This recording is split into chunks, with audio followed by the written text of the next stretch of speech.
Good afternoon. In the last class, we have seen about biasing methods of BJT. In that, there are three types of biasing. That is fixed bias, collector to base bias, voltage divider bias. In that, we discussed about fixed bias circuit. This is the fixed bias circuit. Using this circuit diagram, we have find the values of stability factor S, S dash and S double dash. Now, we are going to see about collector to base bias circuit. So collector to base bias. So first we are considering one common emitter configuration transistor symbol. This is the common emitter.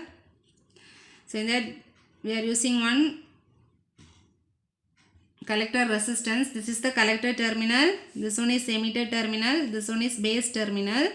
We are connecting one resistance between supply VCC and the collector terminal.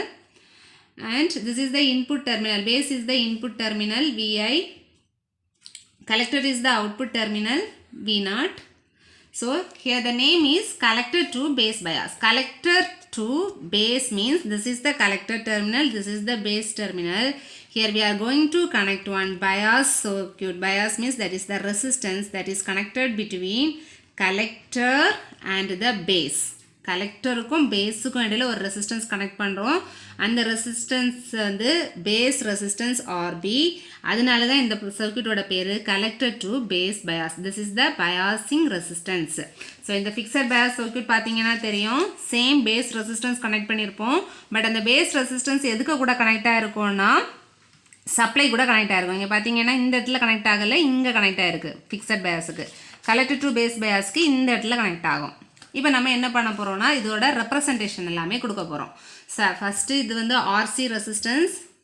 இது நேராக இந்த இடத்துல connect ஆகுறதுனால RC resistance. இப்போ power சப்ளைலேருந்து supply கொடுக்கும்போது நம்ம current இப்படி RC resistance வழியாக flow ஆகி இந்த நோடு வரும்போது கரண்ட் என்ன ஆகும்னா ரெண்டாக ஸ்ப்ளிட் ஆகும். ஸோ ரெண்டாக ஸ்ப்ளிட் ஆகும்போது இந்த இடத்துல கலெக்டர் டெர்மினலில் வர கரண்டை I am representing collector current IC, பேஸுக்கு வர கரண்டை பேஸ் கரண்ட்டுன்னு ரெப்ரசன்ட் பண்ணுறேன். அப்போ இதில் டோட்டல் கரண்ட் ஃப்ளோ ஆகும். இங்கே டோட்டல் கரண்ட் ஃப்ளோ ஆகும், இந்த நோடில் வரும்போது தான் ரெண்டாக ஸ்ப்ளிட் ஆகும். அப்போ இதில் இருக்கக்கூடிய current value IC plus IB, total current. இது ரெண்டும் ஆட் ஆகி தான் இங்கே total current IC plus IB. Then பேஸுக்கும் எமிட்டருக்கும் இடையில உள்ள வோல்டேஜை பேஸ் எமிட்டர் வோல்டேஜ் விபிஇன்னு சொல்கிறோம். கலெக்டருக்கும் எமிட்டருக்கும் இடையில உள்ள வோல்டேஜை கலெக்டர் எமிட்டர் வோல்டேஜ் விசிஇன்னு சொல்கிறோம். ஸோ இதுதான் இதோட ரெப்ரசன்டேஷன். ஸோ ஃபஸ்ட்டு நம்ம ஃபிக்ஸட் பயாஸ் சர்க்யூட் பார்த்தீங்கன்னா தெரியும். ஃபிக்ஸட் பயாஸ் சர்க்யூட்டில் first apply KVL to the input side. அதை யூஸ் பண்ணி நம்ம என்ன வேல்யூ ஃபைன் பண்ணோம்னா ஐபி வேல்யூ ஃபைன் பண்ணோம். சேம் இங்கே நம்ம என்ன பண்ண போகிறோம்னா first step apply KVL to the input side. Apply KVL to the input side. KVL to the இன்புட் சைட்னா இங்கேருந்து ஸ்டார்ட் ஆகும் கேவிஎல். ஆர்சி வந்து இன்புட்னா பேஸ், இந்த சைடு தான் இன்புட் சைடு. அப்போ இப்படி வந்து இந்த ஆர்பி ரெசிஸ்டன்ஸ் வழியாக இப்படி வந்து இங்கே எமிட்டருக்கு வரும். அப்போ இங்கேருந்து ஸ்டார்ட் ஆகும்போது பார்த்தீங்கன்னா தெரியும், இதில் ஃபஸ்ட்டு என்ன இருக்குன்னா ஒரு இஎம்எஃப் இருக்குது. That value is VCC. நான் எப்போவுமே சொன்னேன் இஎம்எஃப் எழுதும்போது ஃபஸ்ட்டு பாசிட்டிவில் விசிசி எழுதணும். அடுத்து வரும்போது என்ன இருக்குன்னா மைனஸ். இதில் இருக்கக்கூடிய வோல்டேஜ் என்னது, இது வந்து ரெசிஸ்டன்ஸ் வேல்யூ ஆர்சி. அப்போ இதில் இருக்கக்கூடிய வோல்டேஜ் எழுதணுன்னா ஓம்ஸ்லாம் என்னென்னா V equal to I into R. அப்போ என்ன வரும்னா ஆர்சி இன்ட்டு இதில் இருக்கக்கூடிய ஐ வேல்யூ என்னது ஐசி ப்ளஸ் ஐபி. அப்போ RC into IC plus IB. இனி அப்படியே இன்புட் சைடுனா இங்கே வரும் மைனஸ் ஐபி இன்ட்டு ஆர்பி. இனி அப்படியே இங்கே வந்து minus VBE is equal to 0.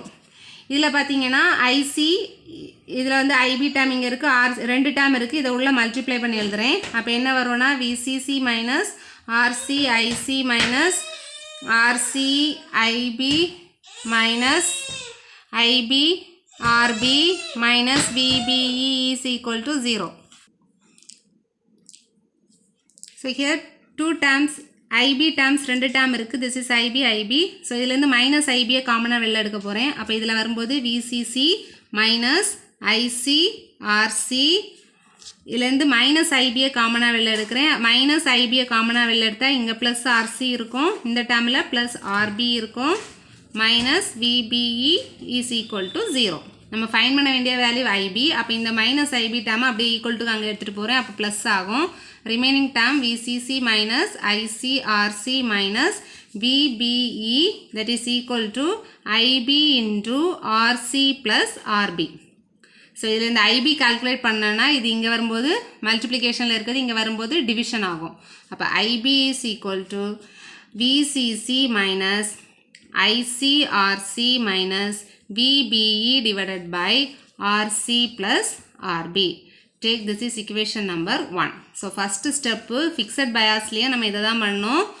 KVL input side apply பண்ணி IB value find பண்ணோம். இங்கேயும் KVL input side apply பண்ணி IB value find பண்ணோம். First step is common. Second step, apply KVL to the output side.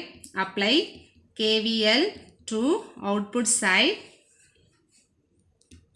So output side na இந்த VCC இங்க இருந்து start ஆகி இங்க வரைக்கும் வரும். Apply KVL to the output side. அப்போ அப்ளை பண்ணும்போது VCC பாசிட்டிவ்ல இருக்கும். தென் இதில் அப்ளை பண்ணும்போது IC plus IB into RC Ohm's law V equal to I into R concept. தென் இந்த இடத்துல வோல்டேஜ் வந்து VCE equal to 0. இதில் நம்ம என்ன வேல்யூ கால்குலேட் பண்ண போகிறோம்னா VCE கால்குலேட் பண்ண போகிறோம். VCE equal to அந்த பக்கம் போச்சுன்னா ப்ளஸ் ஆகிடும். அப்போ எழுதுனேன்னா VCE is equal to VCC minus IC plus IB into RC. Take this is equation number 2. So first step, apply KVL to the input side and find IB value. Second step, apply KVL to the output side and find VCE value. So next we are going to find the stability factor. Stability factor. So there are three terms in stability factor. First one is S. To find the S, we are using the general expression of stability factor. The general expression is S equal to 1 plus beta divided by 1 minus beta into dou IB divided by dou IC. So இது வந்து general expression stability factor ஓட இதை use பண்ணி தான் S find பண்ண போகிறோம். அப்போ S ஓட வேல்யூ இங்கே பார்த்தீங்கன்னா இதில் கீழே என்ன இருக்குன்னா dou IB divided by dou IC. That means IB value we are going to differentiate with respect to IC. அப்போ IB value already we find in the equation number 1. இந்த equation number 1ல இருக்கக்கூடிய வேல்யூவை நம்ம இப்போ என்ன பண்ண போகிறோம் differentiate with respect to IC. அப்போ IB வேல்யூ எழுதுறேன். ஃபர்ஸ்ட் ஸ்டெப் வந்து என்னென்னா dou IB divided by dou IC. அப்போ dou by dou IC IB value என்னென்னா VCC minus ICRC minus VBE divided by RC plus RB. இது வந்து அதோட value. So இப்போ நம்ம என்ன பண்ண போகிறோம்னா இந்த வேல்யூவை differentiate with respect to IC. அப்போ இதை 3 டேமாக எழுதலாம். உங்களுக்கு புரியணும்னா 3 டேமாக நான் எழுதி காமிக்கிறேன். ஸோ இதை 3 டேமாக எழுதும்போது VCC by RC plus RB ஒரு term, then ICRC divided by RC plus RB இன்னொரு term, minus VBE divided by RC plus RB இன்னொரு டேம். இப்போ இதை நான் டிஃபரன்ஷியேட் பண்ணும்போது இந்த டேமை டிஃபரன்ஷியேட் பண்ண போகிறேன். There is no IC. இங்கே ஐசியால் டிஃபரன்ஷியேட் பண்ண போகிறேன். இந்த டேமில் ஐசியே இல்லை. அப்போ இதோட வேல்யூ எனக்கு என்ன வரும்னா 0 வரும். அப்புறம் இந்த வேல்யூ பார்த்தீங்கன்னா இங்கே IC இருக்குது. நான் இங்கே டிஃபரன்ஷியேட் பண்ணேன்னா ஐசிக்கு வேல்யூ 1 ஆகும். அப்போ என்ன வரும்னா minus RC divided by RC plus RBன்னு ஒரு வேல்யூ வரும். இந்த பக்கம் பார்த்தீங்கன்னா தேர் இஸ் நோ IC. இங்கே IC இல்லை. அப்போ இந்த வேல்யூ என்னது 0. அப்போ நான் டிஃபரன்ஷியேட் பண்ணும்போது எனக்கு என்ன வரும்னா இது 0 இது 0. இந்த டேமில் மட்டும் IC வேல்யூ 1. அப்போ minus RC divided by RC plus RB. This is the value of dou IB divided by dou IC. இப்போ இந்த வேல்யூவை நான் எங்கே சப்ஸ்டியூட் பண்ண போகிறேன்னா இந்த ஸ்டெபிலிட்டி ஃபேக்டர் எஸ்ஸில் சப்ஸ்டியூட் பண்ண போகிறேன். அப்போ S equal to 1 plus beta divided by 1 minus beta into minus value is minus RC divided by RC plus RB. So இந்த மைனஸை நான் உள்ள மல்டிப்ளை பண்ணேன்னா மைனஸ் இன்ட்டு மைனஸ் ப்ளஸ் ஆகிடும். அப்போ stability factor is equal to 1 plus beta divided by 1 plus beta into RC divided by RC plus RB. So this is the stability factor of collector to base bias. So first ஸ்டெப்பில் IB value fine பண்ணோம், second VCE fine பண்ணோம், third வந்து stability factor S fine பண்ணோம். Next என்ன fine பண்ண போகிறோம்னா stability factor S dash fine பண்ண போகிறோம். அப்போ stability factor S dash fine பண்ணுறதுக்கு ஃபார்முலா அந்த இக்குவேஷனில் கொடுத்துருப்பேன். That is S dash equal to dou IC divided by dou VBE. இதுதான் stability factor S dash fine பண்ணுறது. அதாவது IC வேல்யூ கண்டுபிடிக்கணும். அந்த IC வேல்யூவை என்ன பண்ணணும்னா differentiate with respect to VBE. So இங்கே பார்த்தீங்கன்னா நம்ம எங்கேயுமே ஐசி வேல்யூ ஃபைண்ட் பண்ணலை. பட் என்ன வேல்யூ ஃபைண்ட் பண்ணியிருக்கோன்னா ஐபி வேல்யூ கால்குலேட் பண்ணியிருக்கோம். அப்போ ஐபி வேல்யூலேருந்து நம்ம என்ன கால்குலேட் பண்ணலாம்னா ஐசி வேல்யூ கால்குலேட் பண்ணலாம். இதை கால்குலேட் பண்ணுறதுக்கு நான் என்ன பண்ணுறேன்னா இந்த இக்குவேஷனை எடுக்கிறேன். இதை வந்து ஏன்னு எடுக்கிறேன். இந்த ஏ இக்குவேஷனை நான் எடுத்துக்கிறேன். ஏ இக்குவேஷன் என்னது? VCC minus ICRC minus IBRC minus IBRB minus VBE is equal to 0. Already fixed biasல ஒரு relation சொல்லி தந்திருப்பேன். That is IC equal to beta into IB. First இந்த ICயை நம்ம என்னவா மாற்றுறோன்னா IBயா மாற்றுறேன். அப்போ எனக்கு என்ன வரும்னா VCC minus beta IB into RC minus ICல beta IB substitute பண்ணுறேன் minus IBRC minus IBRB minus VBE is equal to 0. இப்போ 3 டேர்மில் IB இருக்குது மைனஸ் IB. நான் அந்த மைனஸ் IBயை காமனாக வெளியில் எடுக்கிறேன். அப்போ என்ன வரும்னா VCC மைனஸ் IBயை காமனாக வெளியில் எடுக்கிறேன். அப்போ இங்கே என்ன இருக்கும்னா பீட்டா இன்ட்டு RC இங்கே ப்ளஸ் ஆகிடும் plus RC plus RB minus VBE is equal to 0. இதிலேருந்து நான் ஐபி கால்குலேட் பண்ண போகிறேன். அப்போ இந்த ரெண்டு டேர்மை ஈக்குவல் டு அந்த பக்கம் இந்த பக்கமே வச்சுக்கிறேன். விசிசி மைனஸ் விபிஇ ஐபி அந்த பக்கம் எடுத்துகிட்டு போனால் ப்ளஸ் டேர்ம் ஆகிடும். IB into beta RC plus RB. So இப்போ இதுலேருந்து ஐபி கால்குலேட் பண்ணுறேன். அப்போ ஐபி ஈக்குவல் டு இது டினாமினேட்டரில் வரும். அப்போ VCC minus VBE divided by beta RC plus RB. இது வந்து ஐபி வேல்யூ. இப்போ இன்னொரு நியூ ஐபி வேல்யூ ஃபைண்ட் பண்ணியிருக்கேன். இந்த ஐபியை யூஸ் பண்ணி நான் ஒரு ஐசி வேல்யூ கால்குலேட் பண்ண போகிறேன். அதுவும் சேம் இந்த ரிலேஷன் தான் யூஸ் பண்ண போகிறேன். IC equal to beta into IB. அப்போ இந்த ஐசியில் நான் என்ன சப்ஸ்டியூட் பண்ண போகிறேன்னா இந்த ஐபி வேல்யூவை சப்ஸ்டியூட் பண்ண போகிறேன். IB value is equal to VCC minus VBE divided by beta into RC plus RB. நான் ஏன் இந்த ஐபியை டேரெக்டாக யூஸ் பண்ணலைன்னா இந்த ஐபியில் பார்த்தீங்கன்னா அகைன் இங்கே ஒரு ஐசி இருக்குது. நம்ம கால்குலேட் பண்ண வேண்டிய வேல்யூ என்னது ஐசி. அப்போ நான் இந்த ஐசியை கால்குலேட் பண்ணேன்னா அகைன் நான் இதில் இன்னொரு வாட்டி beta IC equal to beta into IB போட்டு திருப்பி இந்த பக்கம் ஐபி எடுத்துகிட்டு வந்து அது காம்ப்ளிகேட்டடாக இருக்கும்னு சொல்லி தான் இந்த இக்குவேஷன்லேருந்து இந்த மாதிரி சால்வ் பண்ணியிருக்கேன். ஸோ இப்போ ஐசி கால்குலேட் பண்ணியாச்சு. நம்ம ஃபைன் பண்ண வேண்டிய வேல்யூ என்னது எஸ் டேஷ் ஃபைன் பண்ணணும். எஸ் டேஷ்னா மீனிங் என்ன ஐசியை விபியால் டிஃப்ரென்ஷியேட் பண்ணணும். அப்போ ஐசி கால்குலேட் பண்ணியாச்சு.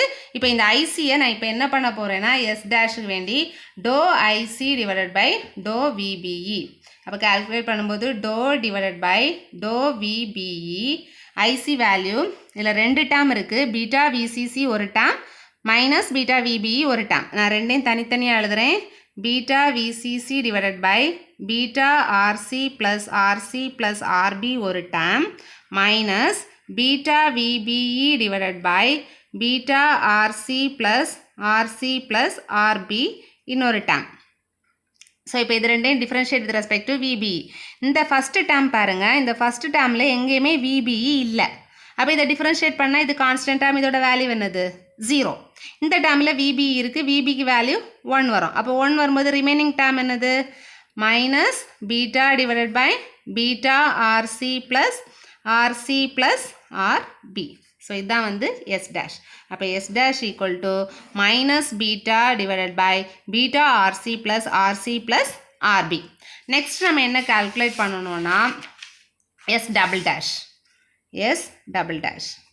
So S double dash value find பண்ணுற formula S double dash is equal to dou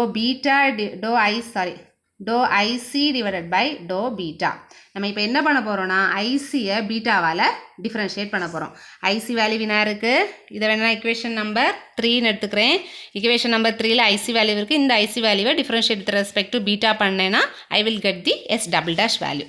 அப்போ நான் என்ன பண்ண போகிறேன்னா do IC divided by do beta is equal to beta into VCC minus VBE divided by beta into RC plus RB do by do beta.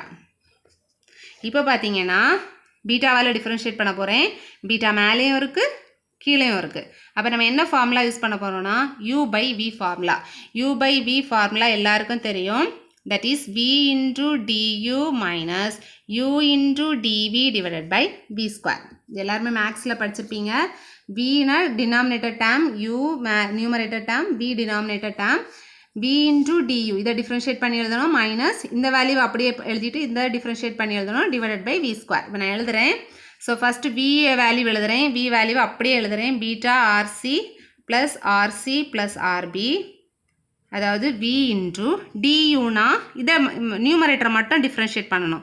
நியூமரேட்டரில் beta வச்சு பீட்டாவால் differentiate பண்ண போகிறோம். அப்போ பீட்டாவுக்கு வேல்யூ என்ன வரும்னா 1 வரும். அப்படியே இந்த டேம் வரும். இது மல்டிப்ளிகேஷனில் இருக்குது. அப்போ பீட்டா இன்ட்டு எக்ஸ்ன்னு அர்த்தம். அப்போ பீட்டாவை டிஃப்ரென்ஷியேட் பண்ணும்போது பீட்டாவுக்கு வேல்யூ 1, இந்த எக்ஸ் வேல்யூ அப்படியே வரும். அப்போ இங்கே என்ன வரும்னா VCC மைனஸ் VBE மைனஸ், அதுக்கப்புறமா என்ன எழுதணும்னா U வேல்யூ எழுதணும். U வேல்யூ என்னது? Beta into numerator value beta into VCC minus VBE. இனி கீழே உள்ள வேல்யூவை டிஃப்ரென்ஷியேட் பண்ணணும். டிவியில் 3 டேம் இருக்குது, ப்ளஸ் இருக்குது. அப்போ 3 டேம், இது ஒரு டேம், இந்த RC ஒரு டேம், RB ஒரு டேம். பீட்டாவால் டிஃப்ரென்ஷியேட் பண்ணுறோம். பீட்டா வேல்யூ ஒரே ஒரு டேமில் தான் இருக்குது, ரிமைனிங் 2 வேல்யூவும் பீட்டா இல்லை. அப்போ கான்ஸ்டன்ட் வேல்யூ இது ரெண்டும் 0. இதை டிஃப்ரென்ஷியேட் பண்ணால் பீட்டாவுக்கு 1, RC வேல்யூ அப்படியே வரும், RC divided by V square. V ஸ்கொயர்னால் கீழே இந்த whole term the whole square.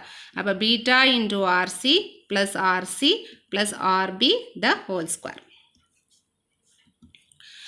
இப்போ என்ன பண்ண போகிறேன்னா இந்த இதில் இவ்வளோ ஒரு டேம், இவ்வளோ ஒரு டேம், இவ்வளோ ஒரு டேம், 2 டேம்லேயும் காமனாக நமக்கு என்ன இருக்குன்னா VCC மைனஸ் VBE இருக்குது. அந்த காமன் டேமை வெளியில் எடுக்கிறேன்.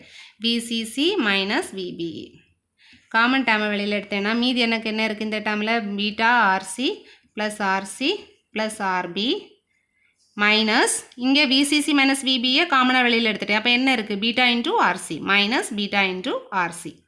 இதை ரெண்டையும் தனித்தனியாக எழுதுகிறேன். ஸ்கொயர்னா எக்ஸ் ஸ்கொயரை எக்ஸ் இன்ட்டு எக்ஸ்ன்னு எழுதலாம். அந்த டேமில் எழுதுகிறேன். Beta RC plus RC plus RB into beta RC plus RC plus RB.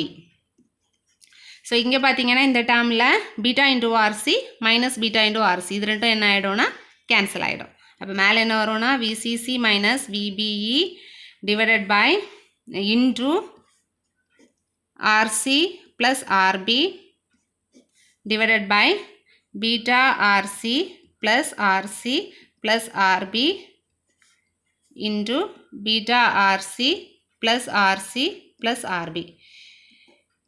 இப்போ ஃபர்ஸ்ட் நம்ம equation number 1 வரும். equation number 1ல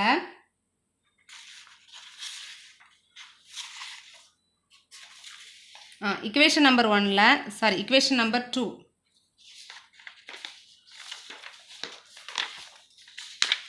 in the equation number 3 IC equal to beta into VCC minus VBE divided by beta RC plus RB plus RB இந்த relation பார்த்துக்கோங்க. equation number 3 இந்த ரிலேஷனில் இது வந்து double dash calculate பண்ணுறேன். இந்த VCC divided by இந்த ஒரு டேமும் பார்த்தீங்கன்னா இங்கே இருக்கும். VCC minus VBE divided by beta RC plus RC plus RB இந்த இவ்வளோ டேமுக்கு நான் இப்போ என்ன சப்ஸ்டியூட் பண்ணலான்னு பாருங்கள். that is equal to IC. எனக்கு இவ்வளோ தான் வேணும், இங்கே பீட்டா இருக்குது. அப்போ இந்த பீட்டா இங்கே போகும்போது என்ன ஆகும்? டிவைடட் பை ஆகும். அப்போ அந்த இடத்துல எனக்கு என்ன வரும்னா இவ்வளோத்துக்கும் IC டிவைடட் பை பீட்டான்னு வரும். இந்த இடத்துல இந்த பீட்டா இங்கே வரும். அப்போ இந்த இவ்வளோ வேல்யூக்கு நான் என்ன சப்ஸ்டியூட் பண்ணலான்னா IC பை பீட்டான்னு சப்ஸ்டியூட் பண்ணலாம். அதான் இங்கே சப்ஸ்டியூட் பண்ண போகிறேன். S double dash equal to IC by beta into RC plus RB divided by beta RC plus RC plus RB. This is the stability factors of collector to base bias. So collector to base bias na வேற ஒன்றும் இல்லை, RB ரெசிஸ்டன்ஸை நம்ம collector டெர்மினலில் connect பண்ணுறது தான் collector to base bias. First step நம்ம இங்கே இந்த கரண்ட் வேல்யூ ரொம்ப முக்கியம். இந்த கரண்ட் வேல்யூ கரெக்டாக எழுதினா தான் டெரிவேஷன் வரும். ஸோ இந்த கரண்ட் வேல்யூ இந்த இடத்துல ரெண்டாக ஸ்ப்ளிட் ஆகும். அந்த ரெண்டையும் சேர்த்து நான் இங்கே எழுதியிருக்கேன் IC ப்ளஸ் IB. ஸோ அதை யூஸ் பண்ணி ஒரு IB வேல்யூ ஃபைண்ட் பண்ணணும். Then apply KVL to the output side ஒரு VCE வேல்யூ கால்குலேட் பண்ணணும். அதுக்கப்புறமா S dash stability factor S calculate பண்ணணும் using the general expression of stability factor. Then S dash calculate பண்ணணும், S double dash calculate பண்ணணும். This is the collector to base bias circuit. I think you can understand this collector to base bias circuit. நோட்டில் எல்லாரும் copy பண்ணிக்கோங்க. Thank you.